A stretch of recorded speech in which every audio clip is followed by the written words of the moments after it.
First Things First is sponsored by Gillette, the best a man can get. Back here, First Things First. Sports Illustrated senior writer Chris MANNIX is here. Talk some basketball. What's happening? Lots to Welcome discuss. back. Hey.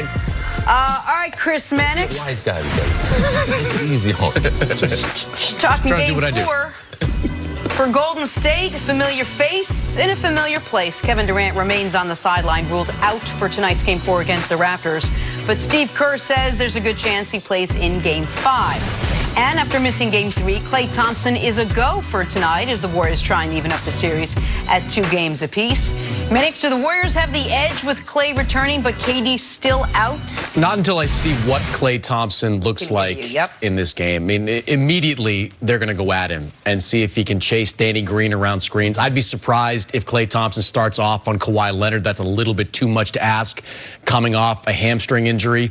But defensively is where he's going to get it done. I think he can be fine offensively, spotting up, shooting, just being a space creator. But defensively, they are going to be aggressively going after him. If he is 90, 95%, I still put the Warriors as the favorite to win that game. But if he's in the 75-ish range and he can be taken advantage of on the defensive end of the floor, this is the Raptors game to lose. If you're Toronto, every game is your series right now, because the more the Warriors get healthy, the better their chance of winning the series. The Warriors can afford to go down 3-1 and get their guys back and still win this series. I don't think the Raptors, if the series is 2-2 and Golden State gets healthy for game 5, I don't think the Raptors can win. I totally disagree with the idea that Golden State can go down 3-1 and come back to win this series. Even if everybody comes back? Well, because when Kevin Durant comes back, he's not Kevin Durant.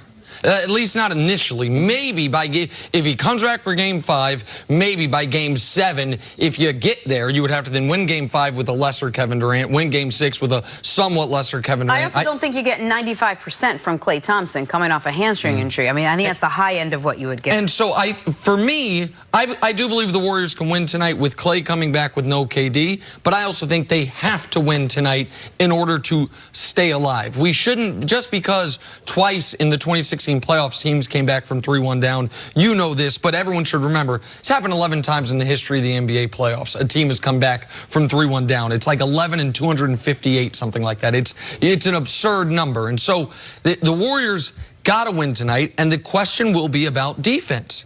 It's what you're talking about. It's in this championship run, their defensive rating going into the finals, 99, 104, 101, 101, this year 110. And that was before Klay Thompson was lesser Klay Thompson. That's been a theme, throughout the regular season, that this Warriors team was the worst defensively of anyone in the last 5 years, and that has hurt them, and it's shown up in these finals where twice in these finals they've scored 109 points and lost because they couldn't keep the Raptors under 110. Yeah, and they haven't been great on the defensive end this year, Nick.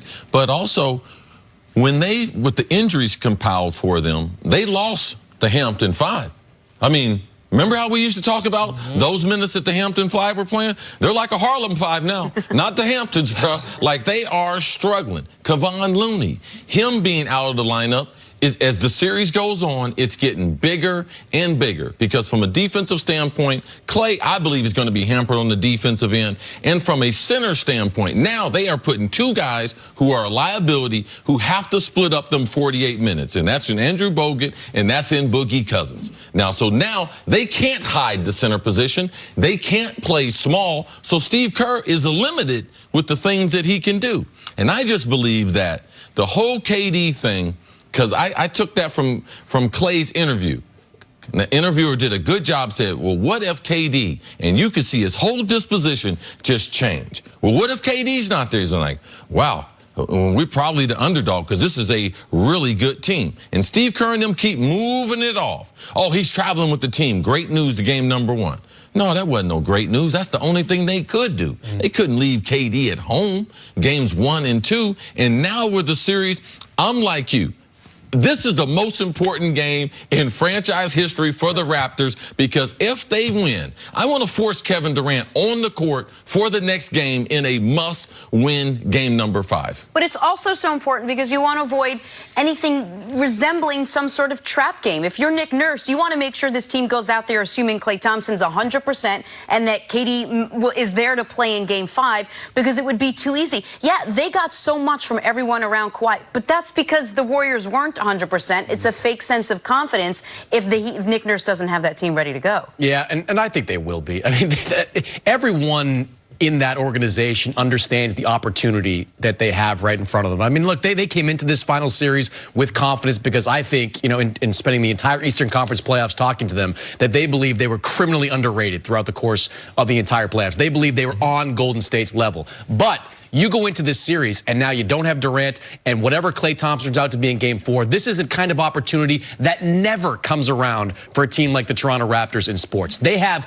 a chance to steal this from the Warriors, and I think they get that. Well, if they are going to steal tonight's game, one thing that with the Raptors up 2-1 in the series, I think has been a little underrated that the Raptors need to clean up, particularly they need to clean up from what they did in game 3, is they actually, in game 3, to me, weren't great defensively. They won that game because they were 50, 40, 90 as a team, which never happens. You're 50, 40, 90 in a finals game as a team. Defensively, if I'm the Warriors and Klay's out there, why would I attack Toronto differently with Steph Curry than I did in game 3 and just have some of those open? If Klay's as limited as you guys fear he might be, some of those open shots that were going to lesser players, have those go to Klay and see if Steph, hey Steph, try to duplicate what you did in game 3, because Toronto didn't have an answer for Steph. And Toronto's defense, given who they were up against, allowing 109 to Steph Curry and friends is not the Toronto Raptors level defense that they had been showing certainly throughout the Milwaukee series or even in the first 2 games of these finals. One thing that we must make sure that we're aware of, when I throw the ball to a Golden State Warrior who's not Klay, they're a triple threat because they can put the ball on the deck and get to the hole. Sure. Klay is not a threat to do that when he's healthy. So I know he's going to be hampered tonight because I'm staying right on him. All I got to do is stay right on his right hip, and then what is he going to do? He's not going around. I mean, for us to think that now Klay, he didn't rest game number 3. He couldn't play. Medically, they would not release him to get on the court. Klay tried to force him, but he couldn't. We can't forget, he's not going to be 100%, and I'll debate your point as far as there was no answer. There was an answer. His name was Fred VanVleet, and he played those 12 minutes in that 3rd quarter when Nick Nurse started him. That was the move of the 3rd game. And what did Steph do in that 3rd quarter? It negated him, slowed him down just a little bit. In the 4th quarter, what did Steph do? In the 4th quarter, it really hurt him. In the 4th quarter, for back-to-back finals games, Steph Curry, from the 8-minute mark to the end of the game, has 0 made field goals. Like he is worn down. In the 30, I think he scored 15, but he wasn't as efficient. But in the 4th quarter, he wore down in both of these last 2 games. Game 2, when Klay went out, didn't take a shot once in the 4th quarter. In game 3, 8-minute mark and beyond, didn't make a shot. That was, to me, the one part of the game they actually did negate. And that's what happens when you just throw bodies at him over and over. He has to look at 2, 3 guys in front of him, knowing he's going to have to pull up for a 26, 27-footer. That's a factor in all that. All right, we got to take a break. Mannix, stick around. Coming up, could the Nets steal KD and Kyrie away from the Knicks this summer? Next on First Things First. You know what would have played game 3? Marcus Smart.